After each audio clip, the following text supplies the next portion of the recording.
నమస్కారం అందరికీ. ఈ వీడియోలో మనం శ్రీరామ జన్మభూమి అయిన అయోధ్య నగరం గురించి సుదీర్ఘ కాలంగా అక్కడ జరిగినటువంటి సంఘటనల గురించి కూడా ఈ వీడియోలో మనం క్లుప్తంగా తెలుసుకుందాం. అయితే ఈ వీడియోని స్కిప్ చేయకుండా చివరి వరకు చూసేయండి. ఆ యొక్క విశేషాలను నేను మీతో ఈ వీడియోలో షేర్ చేసుకోబోతున్నాను. అయితే ఇక వీడియోలోకి వెళ్ళినట్లయితే, శ్రీరామ మందిరం రామ జన్మభూమి అని పిలువబడే భారతదేశంలో ఇది ఉత్తరప్రదేశ్లోని అయోధ్య నగరంలో నర్మదా నదీ తీరంలో ఈ యొక్క శ్రీరాముడి యొక్క రామ మందిరాన్ని నిర్మించడం జరిగింది.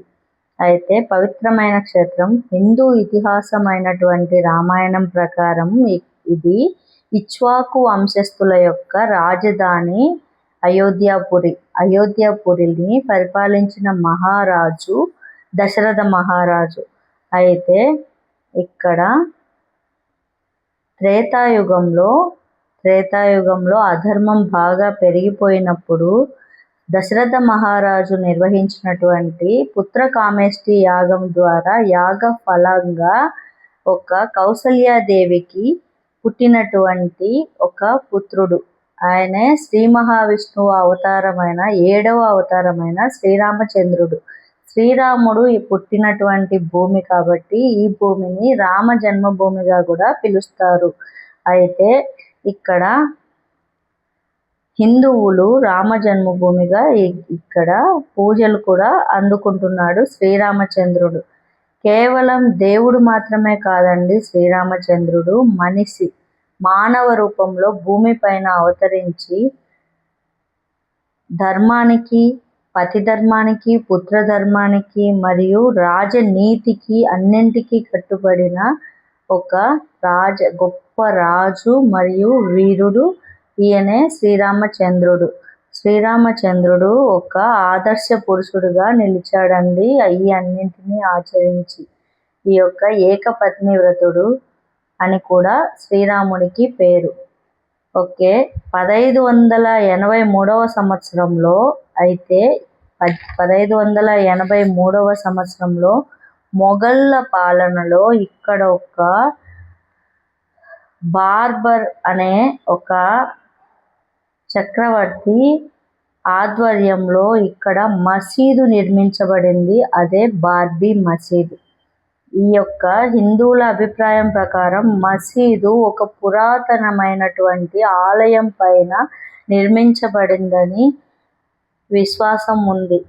అయితే ఇక్కడ ప్రారంభమైంది అన్ని శతాబ్దాల పాటు జరిగినటువంటి సుదీర్ఘమైన వివాదం అనేది ఇక్కడ తలెత్తింది బార్బీ మసీదు కట్టడం తర్వాత. అయితే 1853లో మొదటి ఘర్షణలు నమోదయ్యాయి బ్రిటిష్ వారి పరిపాలనలో. అయితే బ్రిటిష్ వారి పరిపాలనలో 1859లో ఈ ప్రాంతాన్ని 2 భాగాలుగా విభజించారండి. ఈ యొక్క రామ మందిరంని, రాముడి యొక్క జన్మభూమిని 2 భాగాలుగా విభజించి బ్రిటిష్ వారు లోపలి ప్రాంగణం మొత్తం ముస్లింలకి, ఈ వెలుపలి యొక్క భాగాన్ని హిందువులకి అప్పగించాడు. అయితే ఈ యొక్క వివాదం మాత్రం ఆగలేదు. 1949 డిసెంబర్ నెలలో రాముడి విగ్రహాలు ఇక్కడ కనిపించాయి. పురావస్తు శాఖ వారికి 1949 డిసెంబర్ నెలలో ఈ యొక్క పురావస్తు శాఖ వారికి రాముడి విగ్రహాలు ఇక్కడ త్రవ్వకాలలో కనిపించాయి. తర్వాత ప్రభుత్వం ఆ ప్రాంగణానికి తాళాలు వేసేసింది. అయితే ఎవరికి చెందదు అని తాళాలు వేసేసింది అప్పట్లో ఉన్నటువంటి ప్రభుత్వం.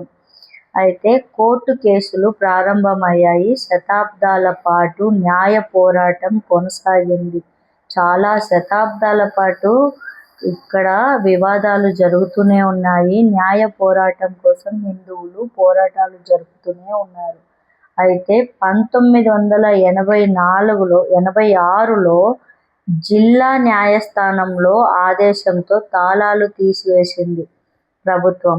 1986లో జిల్లా న్యాయస్థానం యొక్క ఆదేశాలతో తాళాలను మొదటిసారి తెరవబడి హిందువులకు పూజలు చేసుకునే అనుమతిని కూడా ఇచ్చిందండి ఈ యొక్క న్యాయస్థానం. అయితే ఈ విషయంపై చర్చనీయాంశమైంది. రాజకీయాల పరంగా కూడా ఇది వాతావరణం వేడెక్కేంత గొడవలకి దారితీసింది. అయితే 1992 డిసెంబర్ 6 ఆ రోజే బార్బీ మసీదుని కూల్చివేయడం జరిగింది. 1992 డిసెంబర్ 6వ తారీఖున బార్బీ మసీదుని కూల్చివేయడం జరిగింది. దేశవ్యాప్తంగా ఉద్రిక్తతలు మరియు భారతదేశంలో చాలా గొడవలు కూడా చెలరేగాయి ఈ యొక్క సంఘటన ద్వారా. భారతదేశ చరిత్రలో అత్యంత కీలకమైనటువంటి ఘట్టంగా ఇది నిలిచింది. ఈ యొక్క పోరాటం యొక్క ఫలితము హిందువులకు దక్కింది. అయితే వివాదం చివరకు దేశ అత్యున్నత న్యాయస్థానమైనటువంటి సుప్రీంకోర్టుకు చేరింది. ఏళ్ల తరబడి సుదీర్ఘ వాదనలు విన్న తర్వాత సుప్రీంకోర్టు చివరకు 2019 నవంబర్ 9న సుప్రీంకోర్టు చారిత్రాత్మకమైన తీర్పును వెలువరించింది. అదే వివాదాత్మకమైన ఈ యొక్క భూమిని రామ మందిరం నిర్మాణానికి అప్పగించింది. శ్రీరామ జన్మభూమిగా నిర్ధారించింది.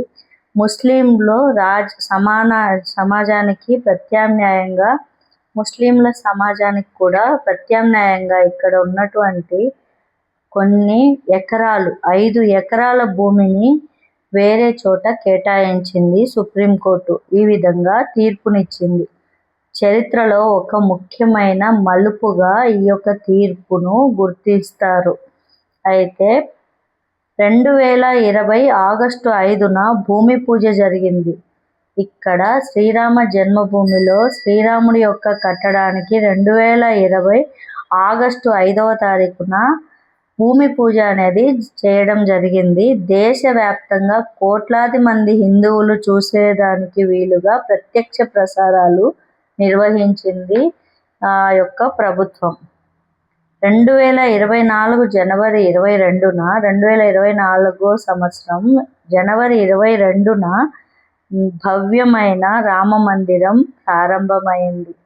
అయితే ఈరోజు అయోధ్యలో కొన్ని దీపాల కాంతులు కొన్ని వేల మంది ప్రాణ త్యాగాలకి ప్రతీకలుగా ఇక్కడ వెలిగాయండి. అవి ఆ వెలుగులు ఆకాశాన్ని అందుకున్నాయి.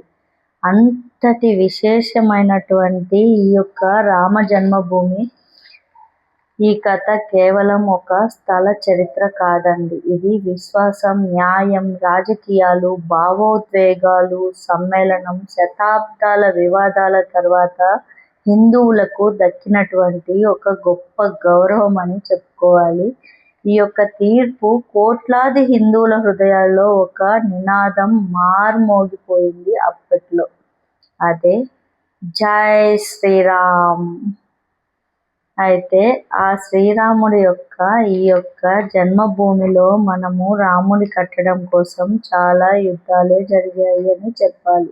500 ఏళ్ల పోరాటాల తర్వాత 500 ఇయర్స్ పోరాటం జరిపిన తర్వాత 2024 సంవత్సరంలో ఈ యొక్క రామ మందిరాన్ని మనము ప్రారంభం వరకు 1528 నుండి 2024 వరకు జరిగిన ఒక విషాద సంఘటన మరియు విజయ సంకేతంగా నిలిచినటువంటి ఈ యొక్క శ్రీరామ జన్మభూమిని మనందరం కూడాను తప్పక దర్శించుకొని పావనులమవుదాం.